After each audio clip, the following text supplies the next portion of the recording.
Good morning guys, nami diri sa Isbisayan kay naa sila ay libre medical, dental og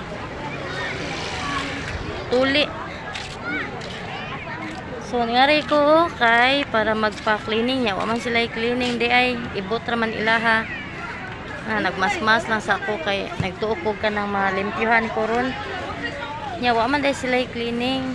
So kuan ra ibot nya mo ni sila guys ang naglinya, mo ni sila magpa-check up, no?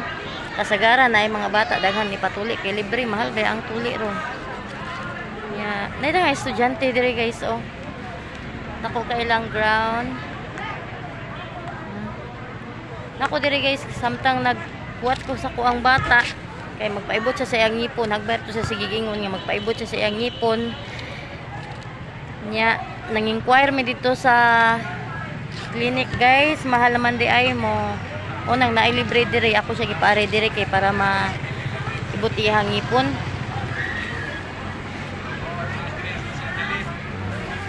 Nasa mga naninda diri, nagabot-abot ng mga tao. So sa dental, gamay pa kayo ilang linya. So sponsor ni siya guys, na ini-sponsor ani. Gamay pa kay ang linya sa dental niya, mas daghan ang linya sa kuan check up.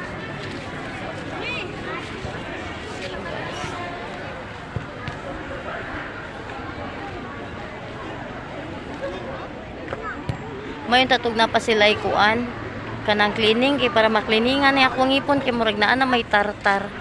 Taod-taod naman ni siya wala malimpyo higod. So nagmask ko guys kay tangtang nako kung pustiso. Okay. Sagabal kaayo. So ari sa ta guys mo tan-aw lang sa tanila samtang nagpaabot pa ta ni ransom. Ari lang sa ta diri sa kuan. Ipang tawag nato na sila si mama dito sa sud. Kay nagpa-check up si mama sa ihang mata. O si Tia Lini. So nanay daghang tao dito sa sud.